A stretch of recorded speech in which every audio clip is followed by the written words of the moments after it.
Sofia, pagkatapos ng 15 taon, kailangan ka na naming tanggalin. Iyan ang eksaktong mga salitang lumabas sa bibig ng boss ko, si Cynthia. Ang sampal ng katotohanan. Kitang-kita ko ang isang bahagyang ngisi sa kanyang mga labi, isang ngiting panalo, habang ang kasama niya mula sa HR ay abala sa pag-aayos ng mga papel na parabang nagtatapon lang ng basura. Para sa kanila, tapos na ang lahat. Isa na lang akong numero na kailangan burahin, pero imbes na umiyak o magmakaawa, tumangulang ako. At sa huli, isang maliit na ngiti. Isang ngiting hindi nila maintindihan. Ako si Sofia Reyes. 55 taong gulang, 15 taon ng buhay ko. Bawat puyat, bawat patak ng pawis, bawat ideya, ibinuhos ko sa kumpanyang ito. Ako ang utak sa likod ng teknolohiyang nagpayaman sa kanila. Ang pundasyon ng lahat ng ipinagmamalaki nila ngayon. Pero may isang bagay sila na hindi alam. Hindi nila alam na bago pa man nila planuhing sipain ako palabas, matagal ko nang hawak ang resibo. Ang nag-iisang katibayan na magpapabagsak sa lahat ng pinaghirapan nila. Naranasan mo na bang mabaliwala sa lugar kung saan ibinigay mo ang lahat? Kung oo, i-like at i-share mo ang video na ito. At huwag kalimutang mag-comment sa ibaba. Saan kayo nanonood? Pakinggan natin ang kwento ninyo. Ang paglakad pabalik sa aking opisina mula sa conference room kung saan sinilyuhan ang aking kapalaran ay parang paglakad sa isang mahabang, tahimik na pasilyo ng nakaraan. Bawat hakbang ko ay mabigat, ngunit hindi dahil sa pighati, kundi dahil sa bigat ng desisyon na matagal ko nang nabuo sa aking isipan. Ang kanilang mga mukha, ang mga pekeng ngiti ni Cynthia at ang blangkong ekspresyon ni Rina mula sa HR ay naglalaro pa rin sa aking isipan. Inasahan nila na ako ay iiyak, magagalit o magmamakaawa. Inaasahan nila ang isang eksena, isang drama na magpapatunay na sila ang may hawak ng kapangyarihan. Pero nabigo sila. Dahil ang hindi nila alam, ang kanilang desisyon ay hindi isang katapusan para sa akin. Ito ay isang hudyat. Ang hudyat na hinihintay ko para simulan ang lahat. Pagdaan ko sa malaking conference room na may salaming pader, natanaw ko ang buong executive team. Nandoon sa gitna si CEO Ricardo Vargas, si Ricky.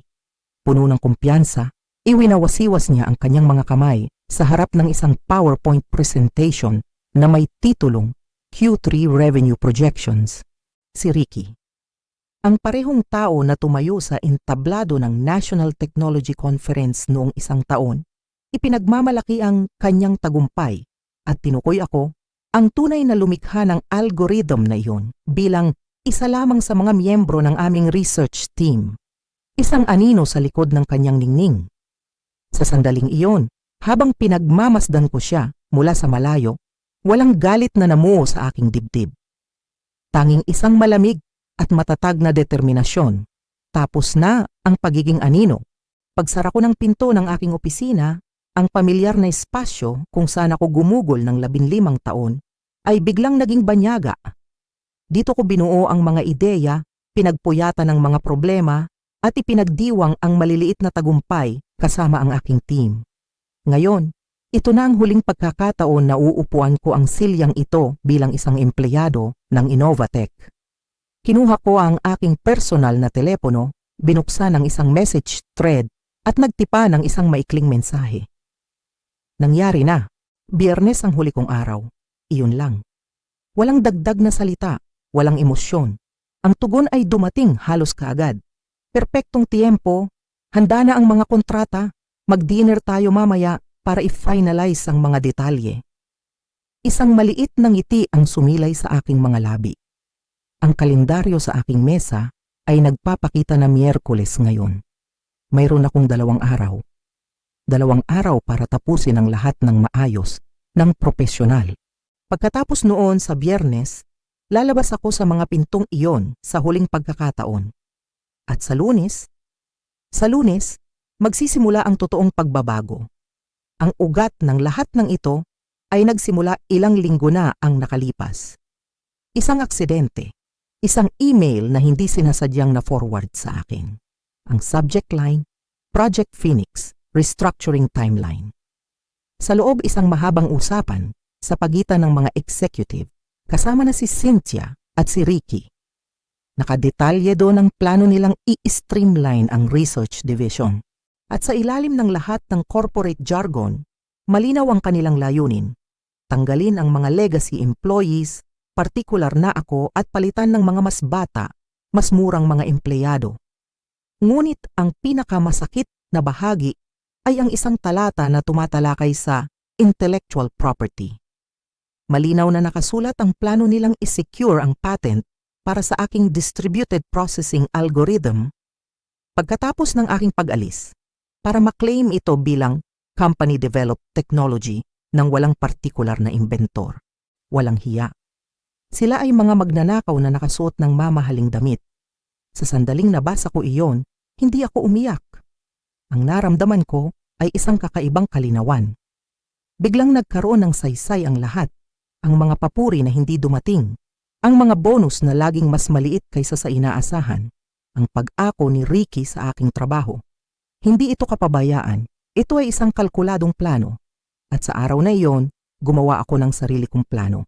Kinagabihan, nagkita kami ni Marco De Leon sa isang pribadong silid sa isang restaurant sa Alabang. Malayo sa mausisang mata ng mga taga-Innovatech. Si Marco, ang CEO ng Vertex Solutions, ang pinakamalaking katunggali ng Innovatech. Siya ay isang taong nakakaintindi sa tunay na halaga ng teknolohiya, hindi lang sa marketing. Ginawa talaga nila, sabi ni Marco, umiiling habang naghihintay kami ng aming order. Ang kanyang boses ay puno ng hindi makapaniwalang pagkadismaya. May hinala na ako na gagawin nila ito. Pero ang tanggalin ng mismong taong lumikha ng kanilang pinakamahalagang teknolohiya, grabe. Hindi kailanman naintindihan ni Ricky kung ano talaga ang nilikha ko, sagot ko, habang umiinom ng tubig. Ang aking boses ay kalmado, walang bahid ng galit. Nakita niya ang user interface, ang potensyal sa merkado, ang mga numero. Pero ang mismong arkitektura sa likod nito, para sa kanya, tech stuff lang iyon. Iyon ang pinakamalaking kabalintunaan. 3 buwan na ang nakalipas, natuklasan ko na ang legal team ng Innovatech ay hindi kailanman nag-file ng patent para sa aking algorithm. Isang pagkakamali daw, sabi nila nang tanungin ko sila. Siniguro nila sa akin na aayusin nila ito kaagad. Ngunit ang kanilang sagot ay nag-iwan ng isang pakiramdam ng pagkabalisa sa akin. Iyon ang nag-udyok sa akin na suriin ang mga panloob na dokumento ng kumpanya na humantong sa pagkatuklas ko sa kanilang maruming plano. Ang hindi alam ng Innovatech sa mga nakalipas na buwan, sa aking sariling oras, gamit ang aking sariling laptop sa bahay, ay patuloy kong pinapabuti ang algorithm. Mga pagbabago na nagpataas ng processing efficiency nito ng 43%. Mga pagbabagong hindi sakop ng aking employment agreement at noong 1 buwan, sa tulong ng isang top-tier IP attorney na ipinakilala sa akin ni Marco, tahimik akong nag-file ng patent sa ilalim ng aking pangalan, kumpleto sa mga timestamp at development logs na malinaw na nagpapatunay na ang trabaho ay ginawa sa labas ng oras at resources ng kumpanya. Iyon ang resibo ko. At malapit na ang oras para ipakita ito. Sa ibabaw ng lamesang nakapagitan sa amin ni Marco, isang makapal na folder na kulay krema ang nakalatag. Hindi ito basta-basta folder. Ito ang simbolo ng aking hinaharap, ang katuparan ng isang plano na maingat kong binuo sa loob ng ilang linggo. Ang bigat nito sa aking mga kamay ay parang bigat ng hustisya. Handa na ang lahat, sabi ni Marco. Ang kanyang mga mata ay seryoso, ngunit may bahid ng pananabik. Sa sandaling pirmahan mo ito, opisyal nang makukuha ng Vertex Solutions ang exclusive licensing rights sa iyong patent. Ang press release ay lalabas sa Lunes ng umaga. Ikaw ay ipapakilala bilang aming bagong Chief Innovation Officer. Chief Innovation Officer. Ang mga salitang iyon ay umaling-awngaw sa aking isipan. Sa Innovatech, ako ay isang senior researcher, isang pangalan sa isang listahan, isang miyembro ng team. Dito binibigyan nila ako ng isang posisyon na sumasalamin sa aking tunay na kontribusyon. Binuklat ko ang mga dokumento kahit na sa ulado ko na ang bawat salita. Ang mga numero, ay nakakasilaw, ngunit ang mga ito ay higit pa sa pera. Ang mga ito ay pagkilala. Una, ang signing bonus. Higit sa 50 milyong piso. Isang halaga na hindi ko kailanman nakita sa buong 15 taon ko sa Innovatech. Ang halagang ito ay hindi lamang isang bayad. Ito ay isang mensahe. Isang mensahe na nagsasabing, nakikita namin ang iyong halaga at handa kaming bayarang ito. Sunod, ang substantial equity sa Vertex Solutions. Hindi na lamang ako isang empleyado, magiging isa na akong may-ari. Ang bawat tagumpay ng kumpanya ay magiging tagumpay ko rin. At panghuli, ang ongoing royalties mula sa lahat ng produkto na gagamit ng aking algorithm. Ito ang pinakamahalaga. Tinitiyak nito na habang buhay, ang bunga ng aking pinaghirapan ay mapupunta sa akin at hindi sa isang CEO na aakuin ito bilang sarili niya. Ano sa tingin mo ang magiging itsura ni Ricky kapag nalaman niya ito? Tanong ni Marco. Hindi maitago ang kasiyahan sa kanyang boses. Nag-angat ako ng tingin mula sa mga papel. Ang imahe ni Ricky, na galit at litong-lito, ay nagbigay sa akin ng isang panandaliang kasiyahan. Ngunit may mas mahalaga sa aking isipan. Mas nag-aalala ako para sa team ko, pag-amin ko. 6 na magagaling na engineer. Hindi nila deserve na madamay sa gulo na ito. Sila ang pamilya ko sa loob ng opisina. Tumango si Marco at ang kanyang ngiti ay naging isang ekspresyon ng pag-unawa at respeto. Ito ang pagkakaiba niya kay Ricky. Naayos ko na yan, sabi niya. May mga posisyon na nakahanda para sa kanilang 6. Senior roles na may malaking pagtaas sa sahod. Kung interesado sila, ang alok ay nasa kanila. Ayaw kong mawala ang mga taong pinagkakatiwalaan mo. Ang bigat sa aking dibdib ay biglang gumaan. Ito ang huling piraso ng puzzle. Ang aking pag-alis ay hindi lamang para sa aking sarili, kundi para na rin sa pagtiyak na ang mga taong naging tapat sa akin ay mapupunta sa isang lugar kung saan sila ay pahahalagahan din. Kinuha ko ang mamahaling pluma na inabot ni Marco. Huminga ako ng malalim. Ang bawat letra ng aking pirma ay isinulat ko ng may diin at katiyakan. Sofia Reyes. Hindi na isang anino, hindi na isang miyembro ng team, kundi isang inventor, isang leader. Isinara ko ang folder. Sa isang galaw, nasiguro ko ang aking kinabukasan na protektahan ang aking team at nasimulan ng pagganti para sa aking trabaho. Itinaas ni Marco ang kanyang baso ng alak. Para sa mga bagong simula, sabi niya, ang kanyang mga mata ay nagniningning. Itinaas ko ang aking baso ng tubig at ang tunog ng pag-uumpugan ng aming mga baso ay pumuno sa katahimikan ng silid. At para sa pag-angkin ng sarili mong halaga, dagdag ko. Sa pag-uwi ko ng gabing iyon, isang pakiramdam ng kapayapaan ang bumalot sa akin. Ang kaba na naramdaman ko sa mga nakalipas na linggo ay napalitan ng isang matatag na kumpiyansa. Ang laban ay hindi pa tapos, sa katunayan, nagsisimula pa lang ito. Ngunit sa kauna-unahang pagkakataon sa mahabang panahon, alam ko na ako ang may hawak ng mga baraha. Alam ko na ang kinabukasan ay nasa aking mga kamay. At handa na akong laruin ang huling round ng larong ito. Ang larong sinimulan nila, pero ako ang tatapos. Ang bawat hakbang mula ngayon ay magiging bahagi ng isang maingat na koreografiya ng pagbagsak ng isang aroganting pamunuan at ang pag-angat ng isang taong kanilang minaliit. Ang Lunes ay darating. At kasama nito ang isang bagong umaga, hindi lang para sa akin kundi para sa buong industriya. Ang Huwebes at Biyernes sa Innovatech ay parang isang panaginip, isang palabas, kung saan ako ang bida na nagpapanggap na walang alam. Bawat ngiti, bawat pagbati, bawat okay lang ako, ay bahagi ng isang script na matagal ko nang kinabisa. Nagpapanatili ako ng professional na kilos sa lahat ng oras, kahit na ang mga bulungan ay gumagapang na sa bawat sulok ng opisina. Ang balita ng aking biglaang pag-alis ay kumalat na parang apoy. Nakikita ko ang mga maawaing sulyap mula sa mga administrative assistant sa hallway. Nilalapitan ako ng mga junior developer na may halong hiya at pag-aalala. Nagtatanong kung pwede ko silang irekomenda sa LinkedIn bago ako umalis. Sa bawat isa, ngumingiti ako at sinasabing, "Oo naman." Alam ko na sa lalong madaling panahon, mas marami pa sa kanila ang maghahanap ng bagong trabaho. Ang pinakamahalagang gawain ko sa 2 araw na iyon ay ang knowledge transfer. Idinokumento ko ang lahat. Bawat proyekto, bawat password, bawat proseso. Tiniyak ko na ang transition documents na iiwan ko ay kumpleto at napakalinaw. Ngunit huwag ninyong isipin na ito ay dahil sa kabaitan. Ito ay isang strategic na galaw. Ito ang aking ebidensya na umalis ako ng maayos, na ibinigay ko ang lahat ng kinakailangan para hindi maputol ang operasyon, katibayan na kumilos ako ng tama, habang sila ay hindi.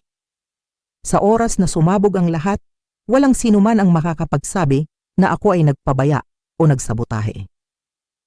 Ang huling exit interview ko noong Biyernes ng hapon ay kasama si Rina mula sa HR. Ang kanyang boses ay mechanical, walang emosyon, habang binabasa niya ang isang standard checklist. Nauunawaan mo na ang anumang intellectual property na binuo sa panahon ng iyong panunungkulan ay mananatiling pag-aari ng Innovatec? Sabi niya, habang itinutulak ang isang non-disclosure agreement sa ibabaw ng mesa. Ngumiti ako ng malumanay. Siyempre, sagot ko, binibigyan ng bahagyang diin ang bawat salita. Anumang binuo sa loob ng saklaw ng aking trabaho, gamit ang kagamitan ng kumpanya sa oras ng kumpanya. Ang mga kwalifikasyon na iyon ay ang aking legal na panangga. Ngunit si Rina, abala sa pag-check ng mga kahon sa kanyang listahan, ay hindi man lang napansin. At pinapatunayan mo na wala kang anumang kopya ng proprietary company information? Wala akong kinuha na pag-aari ng Innovatec, sagot ko, nagsasabi ng buong katotohanan. Dahil ang patent ay sa akin.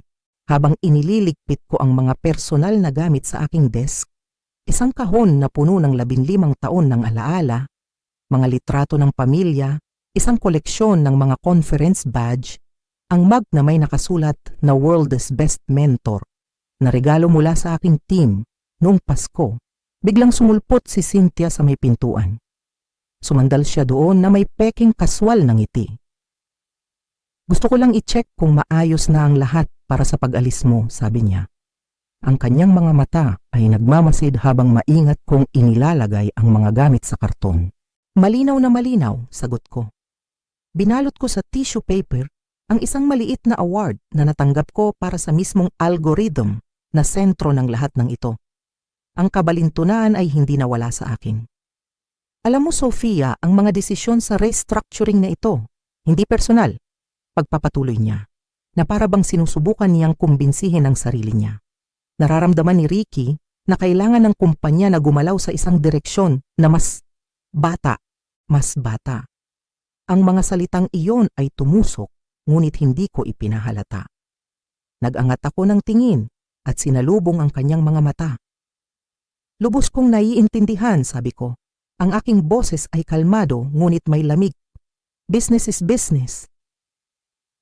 Mayroong isang bagay sa tono ko na nagpatigil sa kanya. Sa isang saglit, isang anino ng pag-alinlangan ang dumaan sa kanyang mukha. Ngunit mabilis niya itong iwinaksi. Ano nga ba naman ang magagawa ng isang wiswipomit taong gulang na babae na malapit nang mawalan ng trabaho? Magbabakasyon ka muna? Tanong niya. Ang kanyang boses ay puno ng peking pag-aalala. Ngumiti ako. Isang tunay na ngiti sa pagkakataong ito. Sa totoo lang, meron na akong naka-line up, sagot ko. Magsisimula ako sa Lunes. Ang sorpresa sa kanyang mukha ay hindi mabibili. Wow, ang bilis naman. May interes ba? Sobra, sabi ko, habang isinasara ang kahon. Isang leadership position, excited na ako. Tumangulang siya. Ang isip niya ay lumipad na sa ibang bagay. Well, good luck dyan. Habang naglalakad ako palabas ng mga salaming pinto ng Innovatec sa huling pagkakataon, dala ang aking kahon ng mga alaala, huminto ako sandali. Tumingala ako sa gusali kung saan ko ibinuhos ang isang dekada at kalahati ng aking buhay. Sa pinakamatas na palapag, nakikita ko ang mga ilaw sa executive conference room na nakabukas pa. Marahil ay pinag-uusapan na nila kung paano paghahati-hatian Ang aking mga responsibilidad sa mga mas bata, hindi ganong eksperyensyado at mas murang mga empleyado. Ang hindi nila alam ay sa loob ng wala pang 72 oras, ang parehong silid na yon ay magiging lugar ng isang emergency crisis meeting at ang pangalan ko ang isisigaw nila. Ang umaga ng Lunes ay sumikat ng maliwanag at malinaw na parang isang hudyat ng isang bagong simula. Maingat akong nagbihis. Isang bagong charcoal suit, isang power outfit na binili ko para mismo sa araw na ito. Dumating ang town car ng Vertex Systems sa tapat ng bahay ko, eksaktong 7:30 ng umaga. Habang papunta ako sa kanilang headquarters sa Ortigas, isang bagong mundo ang naghihintay sa akin, isang pakiramdam ng pag-asa ang bumalot sa akin. Ang press release ay lumabas kaninang 7:00 ng umaga. Sabi ni Marco sa akin nang salubungin niya ako sa lobby. Inihatid niya ako sa aking bagong corner office, isang maluwag na espasyo na may mga bintanang mula sa hig hanggang kisame na nag-aalok ng isang malawak na tanawin ng syudad. Sinusubaybayan na ng communications team ang mga reaksyon. Ang anunsyo ay ginawa ng may strategic precision. Ang headline ay malakas at malinaw. Vertex Solutions, nakuha ang eksklusibong karapatan sa revolusyonaryong processing algorithm, tinatanggap ang lumikha, si Dr. Sofia Reyes bilang bagong Chief Innovation Officer. Idinetalye nito ang aking background, binigyang diin ang aking papel bilang ang nag-iisang inventor ng patented na teknolohiya at binalangkas kung paano isasama ng Vertex ang algorithm sa kanilang susunod na henerasyon ng mga produkto. Ngunit ang pinakamahalagang bahagi, ang lason sa dulo, ay ang malinaw na pahayag. Anumang kumpanya na kasalukuyang gumagamit ng teknolohiyang ito ay kailangang makipagnegosasyon ng licensing agreements sa Vertex Systems para magpatuloy. Isang direktang bala na nakatutok sa puso ng Innovatec. Eksaktong 9:15 ng umaga, umilaw ang aking telepono. Isang text message mula kay Miguel, ang aking dating lead developer sa Innovatec. Ate Sofia, grabe ang gulo dito. Anong ginawa mo? Ngumiti ako habang nagtatype ng sagot. Miguel, check ninyo ang personal emails ninyo. May mga offer na naghihintay para sa inyong 6. Samantala, ilang kilometro ang layo sa headquarters ng Innovatec sa BGC, ang nakatakdang Monday morning executive meeting ay nagbago ng anyo. Ayon sa mga sunod-sunod na update ni Miguel sa buong umaga, dumating si Ricky sa opisina at dinatna ng General Counsel at Chief Financial Officer ng kumpanya na naghihintay sa kanyang pintuan. Parehong putla ang kanilang mga mukha. Ang industry announcement ay sabay-sabay na pumasok sa kanilang mga inbox na nagdulot ng agarang alarma. Pagsapit ng 9:30, ang dapat sana ay isang routine na pulong ay naging isang emergency crisis session. Ang mga board member ay tumatawag ng malayuan. Ang legal team ay nagkakandara pa sa pagrepaso ng aking employment contract at ng lahat ng dokumentasyon na may kaugnayan sa algorithm. Hinihila nila lahat ng file na may pangalan mo, text ni Miguel. May nagtulak pa ng lahat ng server mula sa research division para i-analyze ng tech team. Nai-imagine ko ang eksena. Si Ricky na pabalik-balik sa conference room, humihingi ng mga paliwanag mula kay Cynthia at sa legal department. Ang stock ng kumpanya ay tiyak na tumutugon na sa balita. Ayaw ng mga investor sa kawalan ng katiyakan at ang anunsyong ito ay lumikha ng napakaraming kawalan ng katiyakan. 10:45 ng umaga, nakatanggap ako ng isang email mula mismo kay Ricky Vargas.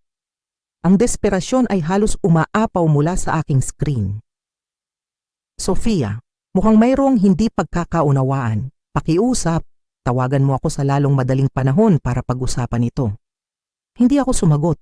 Ipinasa ko lang ito sa legal team ng Vertex Systems. Pagsapit ng tanghali, ang buong industriya ay nag-uusap na. Ang stock ng Innovatec ay bumagsak ng 7% mula nang magbukas ang merkado. Samantalang ang Vertex Systems tumaas ng 12%. 3 magkakaibang technology journals na ang humiling ng panayam sa akin tungkol sa strategic coup na yumanig sa industriya ng accounting software. Huminto si Marco sa aking opisina habang inaayos ko ang aking mga gamit. "Kamusta ang pakiramdam mo?" tanong niya. "Validated," sagot ko, buong katapatan. 15 taon na pinapanood ang iba na umako sa aking trabaho. 15 taon na sinasabihan na dapat akong magpasalamat na may upuan lang ako sa mesa. Ngayon, sa wakas, pagkilala. Biglang sumulpot ang aking bagong executive assistant sa pintuan. "Dr. Reyes, handa na po ang development team para sa inyo sa main conference room." Nagatubili siya sandali. At saka po ang CEO ng Innovatech ay tumawag na ng 4 na beses sa loob ng nakaraang oras. Pakisabi sa kanya na may mga meeting ako buong araw. Sagot ko ng mahinahon. Ang legal team na namin ang makikipag-ugnayan sa kanila para pag-usapan ang mga licensing options sa mga susunod na araw. Habang naglalakad ako patungo sa aking unang pulong bilang Chief Innovation Officer, nag-vibrate muli ang aking telepono. Isa pang update mula kay Miguel. Nagpatawag ng emergency session ang board. Mukhang sasabog na si Ricky. PS, tinatanggap namin ng team ang offer. Kailan kami pwedeng magsimula? Ang simula ng kanilang pagbagsak ay ang simula ng aming pag-angat. Kinabukasan, Martes, ang buong lawak ng pinsala na idinulot ng aking pag-alis ay nagsimulang maging malinaw na parang sikat ng araw sa Innovatech. Ang kanilang pinakamabentang produkto, ang Kwenta Pro, ay hindi lamang gumagamit ng aking algorithm. Ito ay ang aking algorithm.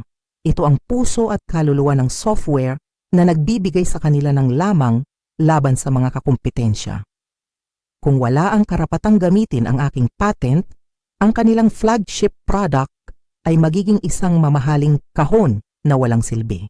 2 lamang ang kanilang pagpipilian at parehong mapait. Una, makipagnegosasyon sa Vertex Systems na tiyak na magiging napakamahal at isang malaking dagok sa kanilang ego. O ikalawa, subukang buuin muli ang kanilang core technology mula sa simula. Isang proseso na aabutin ng maraming taon, mangangailangan ng milyon-milyong piso sa development at magbibigay sa amin sa Vertex ng napakalaking bentahe sa merkado. Magpapatawag si Ricky ng all-hands meeting mamayang 2:00 ng hapon, text sa akin ni Miguel. Ito na ang huling araw niya sa Innovatech. Sa susunod na Lunes, siya at ang buong dati kong team ay magsisimula na sa Vertex Systems. Ang chismis, susubukan ka raw nilang idemanda. Ipinasa ko ang kanyang mensahe sa aming legal department. Ang kanilang tugon ay mabilis at puno ng kumpiyansa. Hayaan silang sumubok. Ang iyong dokumentasyon ay walang butas. Development logs, timestamps, paggamit ng personal na kagamitan. Lahat ay malinaw na naitatag. Handa kami para sa senaryong ito. Ang kanilang katiyakan ay nagbigay sa akin ng karagdagang lakas ng loob. Hindi ako nag-iisa sa labang ito. Habang sila ay nagkakagulo, ako naman ay unti-unting naninirahan sa aking bagong tungkulin ng may kahanga-hangang kagaanan. Ang respeto na natatanggap ko sa Vertex Systems ay isang malaking kaibahan sa aking mga huling taon sa Innovatech. Dito, kapag nagsasalita ako sa mga pulong, ang mga tao ay talagang nakikinig. Ang aking mga ideya ay hindi ninanakaw ng mga kasamahan kong lalaki at ipinipresenta bilang kanila. Ang aking edad at karanasan ay tinitingnan bilang isang asset, hindi isang pananagutan. Ito ang pakiramdam ng pagiging tunay na pinahahalagahan. Sinimulan na ng engineering team na i-implement ang iyong mga efficiency improvements. Masayang ibinalita sa akin ni Marco sa aming briefing noong hapon. Ang mga unang pagsusuri ay nagpapakita ng 51% performance boost. Mas maganda pa kaysa sa inaasahan natin. Mayroon pa akong ilang mga pag-unlad na hindi ko kailanman ibinahagi sa Innovatech pag-amin ko. Matapos kong matuklasan ang kanilang plano na tanggalin ako, wala na akong nakitang dahilan para ibigay sa kanila ang aking pinakamahusay na gawa. Ang kanilang kawalan ay ating pakinabang, sagot ni Marco, na may isang nasisiyahang ngiti. Speaking of which, dumating na ang unang licensing inquiry kaninang umaga. Hindi pa mula sa Innovatech, nasa denial stage pa sila. Ngunit mula sa data flow systems, isa sa mga mas maliliit na manlalaro, nag-aalala silang madamay sa crossfire. Ang balita ay kumakalat na. Ang mga ibang kumpanya ay nagsisimula ng kumilos para protektahan ang kanilang sarili. Pagsapit ng 3:30 ng hapon, nagpadala si Miguel ng isang detalyadong salaysay tungkol sa all-hands meeting ni Ricky. Sinubukan daw ng CEO na magpakita ng kumpiyansa, sinisigurado ang mga empleyado na buong tapang na ipagtatanggol ng Innovatec ang aming proprietary technology. Ngunit ang pagkabalisa sa silid ay ramdam na ramdam daw. Maraming empleyado na ang nag-update ng kanilang mga profile sa LinkedIn na nagpapahiwatig ng kahinaan ng kumpanya. Mukhang hihimatayin si Cynthia nang may nagtanong ng direkta kung totoo bang nabigo silang isecure ang patent, kwento ni Miguel. Pinutol ni Ricky ang question and answer portion pagkatapos noon. Ang kanilang kastilyo ng mga kasinungalingan ay nagsisimula ng gumuho. Ang bawat brick ay bumabagsak isa-isa. Ang pundasyon na akala nila ay matatag ay buhangin lamang pala. At ang pag-alis ko ang naging alon na tumangay sa lahat. Ang pagkakaiba ay malinaw. Habang sila ay nalulunod sa kaguluhan na sila mismo ang gumawa, ako naman ay naglalayag patungo sa isang mas maliwanag na hinaharap, kasama ang isang bagong koponan na handang mag-innovate at manguna. Miyerkules. Ang ikatlong araw mula nang sumabog ang balita. Ang alon ng kaguluhan ay hindi humupa. Sa halip, ito ay naging isang tsunami na unti-unting lumalamon sa reputasyon ng Innovatec. Dalawa sa kanilang pinakamalaking kliyente ang nakipag-ugnayan sa Vertex Systems, nagpapahayag ng kanilang pag-aalala tungkol sa kakayahan ng Innovatec na suportahan ang Kwenta Pro nang wala ang lumikha ng algorithm. Ang aming stock ay tumaas pa ng 8%, habang ang sa kanila ay patuloy sa pagbagsak. Ang merkado ay nagsasalita at ang mensahe nito ay malinaw. Ang tiwala ay lumipat na. Sa kalagitnaan ng aking abalang araw, tumunog ang telepono sa aking opisina. Iyon ay isang tawag mula kay Rina, ang babae mula sa HR na nag-abot sa akin ng aking severance package ilang araw lamang ang nakalipas. Ang kanyang boses sa kabilang linya ay maingat at propesyonal, ngunit hindi maitago ang pilit na tono. Sofia, panimula niya, tumatawag ako para pag-usapan ang sitwasyon tungkol sa iyong patent. Naniniwala kami na maaaring nagkaroon ng hindi pagkakaunawaan tungkol sa mga karapatan sa pagmamay-ari. Hindi pagkakaunawaan, iyon ang salitang pinili niya. Isang salitang malumanay para takpan ang kanilang kapabayaan at kasakiman. Huminga ako ng malalim, pinapanatili ang aking kalmadong boses. Sa tingin ko, Rina, walang anumang hindi pagkakaunawaan, sagot ko. Ang bawat salita ay malinaw at may diin. Ang aking employment agreement ay malinaw na nagsasaad na ang intellectual property na binuo sa aking sariling oras, gamit ang aking sariling mga kagamitan, ay mananatiling sa akin. At ang dokumentasyon ng patent ay eksaktong nagpapatunay niyan. Narinig ko ang isang mahinang pagbuntong hininga sa kabilang linya. Umaasa si Ricky na baka maaari kang pumunta dito para pag-usapan ng mga opsyon. Ang kanilang desperasyon ay halos nakakatawa. Pagkatapos akong itaboy, ngayon ay gusto nila akong bumalik para ayusin ang kanilang gulo. Anumang diskusyon, sabi ko, ang aking boses ay matatag at hindi nagbabago, ay kailangang dumaan sa legal department ng Vertex Systems ngayon. Sigurado ako na masaya silang mag-schedule ng isang pulong para talakayin ang mga tuntunin sa paglilisensya. Ang katahimikan sa kabilang linya ay nagsalita ng maraming bagay. Alam niya at alam ko na ang kapangyarihan ay wala na sa kanila. Ako na ang nagtatakda ng mga tuntunin. Ako na ang may hawak ng susi sa kanilang kaligtasan. Ipapasa ko ang mensahe, sa wakas ay sabi niya, ang kanyang boses ay tila sumuko na. Pagkatapos ng tawag na yon, dumiretso ako sa boardroom. Hapon na yon at oras na para sa aking unang formal na presentasyon sa Board of Directors ng Vertex Systems. Habang inilalatag ko ang aming technology roadmap na ang aking algorithm ang nasa sentro, isang pakiramdam ng pagmamay-ari at kumpiyansa ang dumaloy sa akin.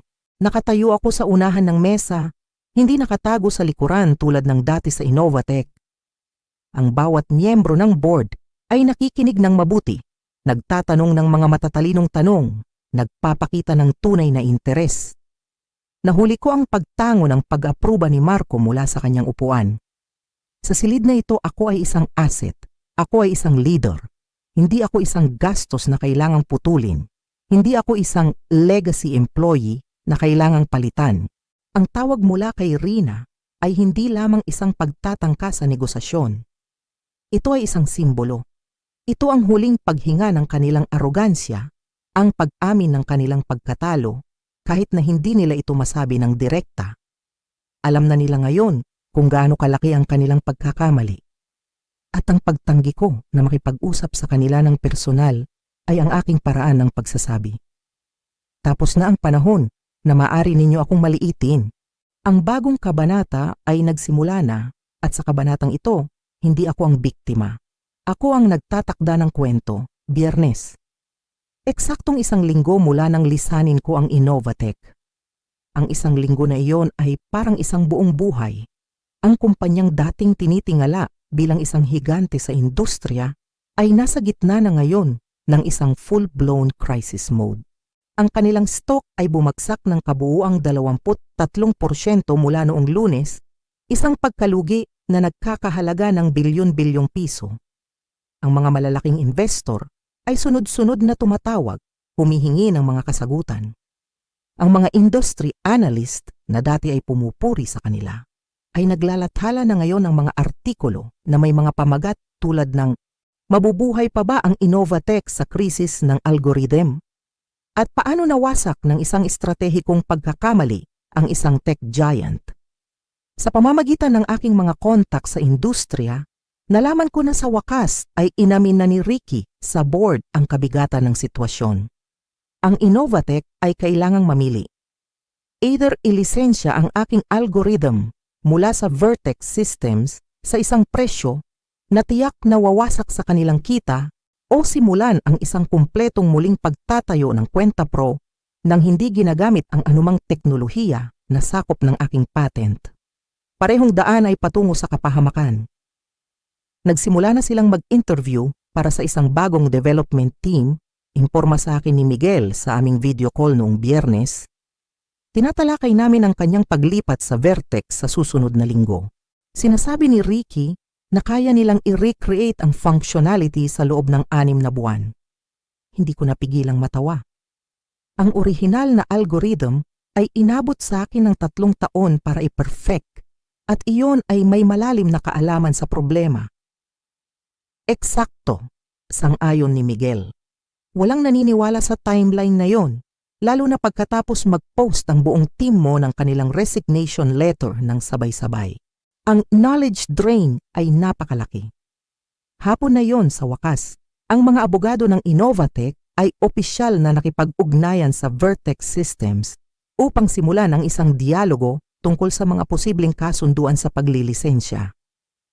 Ang aming legal team na sumusunod sa estratehiyang aming binuo ay tumugon na may mga tuntunin na technically fair ngunit strategically masakit. 3 beses ang standard industry licensing rate at ang pinakamabigat sa lahat, isang pampublikong pag-amin sa aking papel bilang inventor ng teknolohiya. Mas tututulan nila ang pag-amin kaysa sa bayad, hula ni Marco habang nire-repaso namin ang tugon sa kanyang opisina. Ang ego ni Ricky ay hindi papayag na aminin niyang pinalayas niya ang taong lumikha ng kanilang core technology. Kung gayon, kailangan nilang mag-rebuild, sagot ko. At bawat araw na ginugugol nila sa pagsisikap na kopyahin ang aking trabaho, ay isa pang araw na pinalalawak natin ang ating kalamangan sa merkado. Ang tugon mula sa kanila ay katahimikan, ngunit ang mga kaganapan sa likod ng mga eksena ay mas maingay. Ang board of directors na nahaharap sa galit ng mga shareholder at sa napipintong pagbagsak ng kumpanya ay napilitang kumilos. Lunes ng sumunod na linggo, 10 araw pagkatapos ng aking pag-alis, habang pinamumunuan ko ang unang pulong kasama ang aking bagong buong innovation team, kasama na si Miguel at ang 5 pang inhinyero mula sa Innovatec, dumating ang balita. Ang enerhiya sa silid ay electric. Habang nagbi-brainstorm kami ng mga susunod na ebolusyon ng aking algorithm, ganito dapat ang mga development meetings, komento ni Anita, isa sa mga dati kong kasamahan. Sa Innovatech, kalahati ng oras natin ay ginugugol sa pagpapaliwanag ng mga basic concepts sa mga executive na ayaw namang makinig. Habang nagtatapos kami, lumitaw ang aking assistant sa pintuan. May dalang isang mahalagang balita. Dr. Reyes, may isang malaking development sa Innovatech. Ang kanilang board ay nag-anunsyo ng isang emergency leadership change. Si Ricardo Vargas ay bababa na sa pwesto, epektibo kaagad. Ang balita ay kumalat ng mabilis. Sa loob ng ilang oras, iniulat na ng mga publikasyon sa industriya na nawalan na ng tiwala ang board ng Innovatech sa pamumuno ni Ricky kasunod ng pagkakamali sa patent na nagbanta sa flagship product ng kumpanya. At hindi lang siya. Si Cynthia Cruz ay kasama rin sa mga tinanggal, kasama ang pinuno ng legal department na nabigong isisecure ng maayos ang patent. Ang mga hari-harian ay bumagsak na. Ang mga taong nag-akala na sila ay hindi matitinag ay napatunayang mortal din pala na kayang ibuwal ng sarili nilang kayabangan. Ang pagbagsak ni Ricky Vargas at ng kanyang mga alipores ay nagpadala ng isang malinaw na mensahe sa buong industriya. Ang panahon ng arogansya sa Innovatech ay tapos na. Ito ay isang paglilinis, isang kinakailangang pag-alis ng mga lason na matagal nang pumipinsala sa kultura ng kumpanya. Ngunit ang kanilang mga problema ay hindi nagtapos doon. Ang pag-alis ng mga pinuno ay simula pa lamang ng kanilang mahabang daan patungo sa pagbawi. Gabi na iyon, habang nag-aayos ako ng mga gamit sa aking bagong opisina, nakatanggap ako ng isang hindi inaasahang email. Ito ay mula kay G. Richard Donovan, ang bagong itinalagang interim CEO ng Innovatech.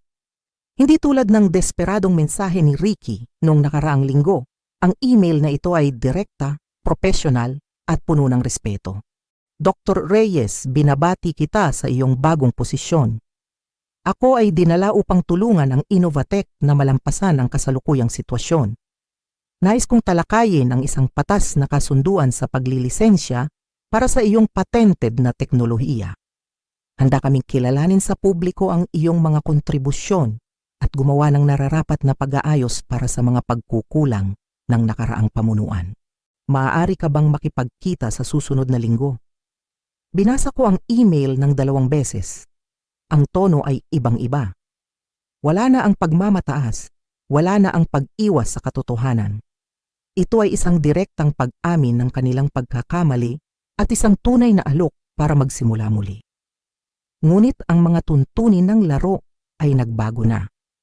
Ipinasa ko ang email kay Marco na may isang simpleng tala. Phase 1 complete. Ang kanyang tugon ay dumating sa loob lamang ng ilang minuto. Maganda ang pagkakagawa. Nagdiriwang ang board sa iyong unang malaking tagumpay para sa Vertex Systems. Mukhang natututo na sa wakas ang Innovatech ng isang mamahaling aral tungkol sa pagpapahalaga sa inobasyon at sa mga innovator. Nagsimula ang mga negosasyon sa pagitan ng aming mga legal team. Ngunit sa pagkakataong ito, ang kapaligiran ay naiiba. Ang Innovatech, sa ilalim ng bagong pamumuno, ay mas handang makipagtulungan. Sumang-ayon sila sa aming mga tuntunin sa pananalapi na mataas pa rin, ngunit kinailangan nila ito para mabuhay. Ang pinakamalaking pagbabago ay ang kanilang pagpayag sa pampublikong pagkilala. Makalipas ang 3 buwan mula nang ako'y umalis, nakaupo ako sa entablado ng National Technology Innovation Conference, naghahanda para sa aking keynote address. Ang audience ay puno ng mga leader ng industriya, mga mamamahayag at mga nag-aasam na developer. Marami sa kanila ang alam na ang aking kwento.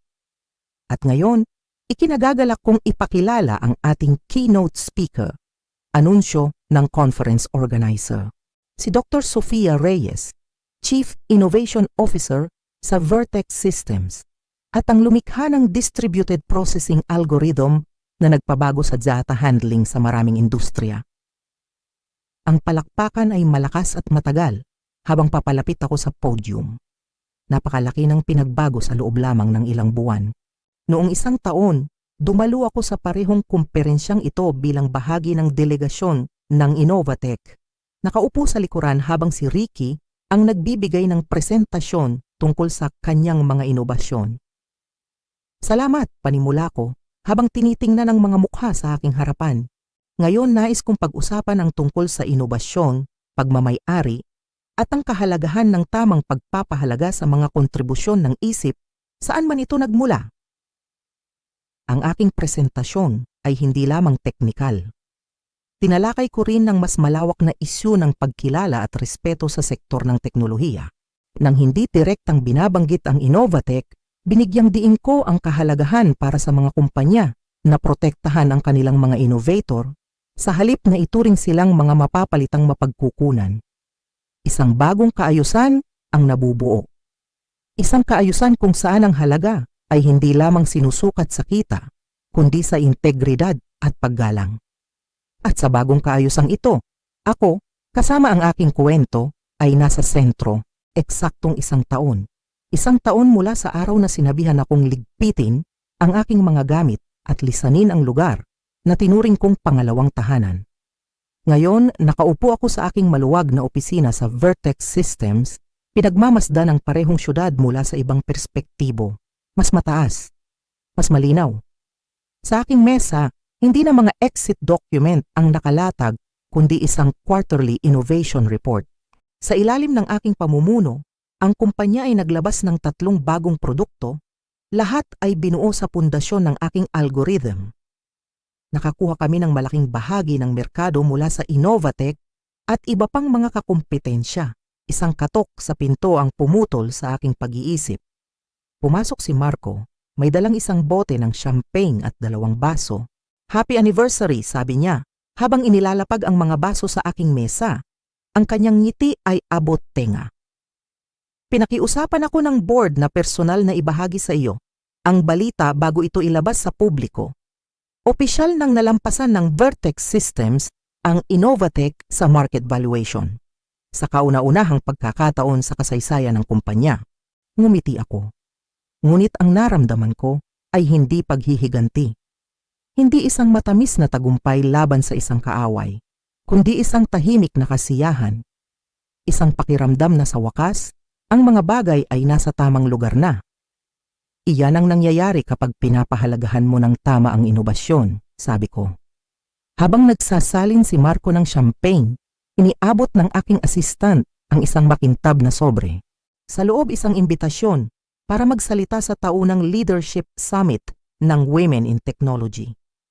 Ang paksa, pag-aari ng iyong intelektual na halaga. Paano binago ng tamang dokumentasyon ang isang industriya? Naging isang icon ka na. Alam mo ba yon? Komento ni Marco, napansin ang imbitasyon. Ang kwento tungkol sa executive na hindi nakilala kung ano ang mayroon siya hanggang sa mawala ito ay naging isang cautionary tale sa mga corporate boardroom. Si G. Donovan, nananatili bilang CEO ng Innovatech matapos ang krisis, ay nagpatupad ng malawakang pagbabago.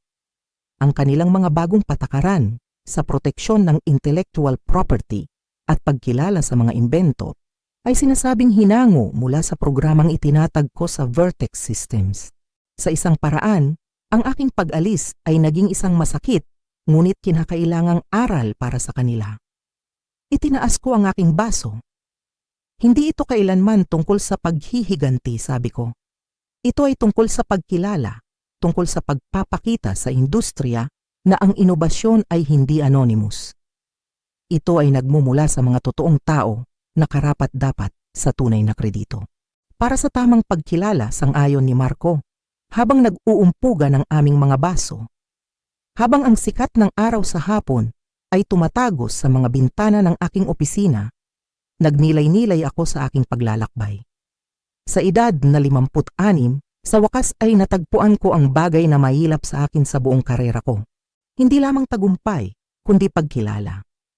Ang aking pangalan, si Sofia Reyes, ay permanenteng nakakabit na ngayon sa algorithm na nagpabago sa isang industriya.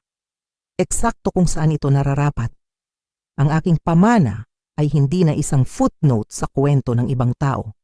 Ito na ang kwento mismo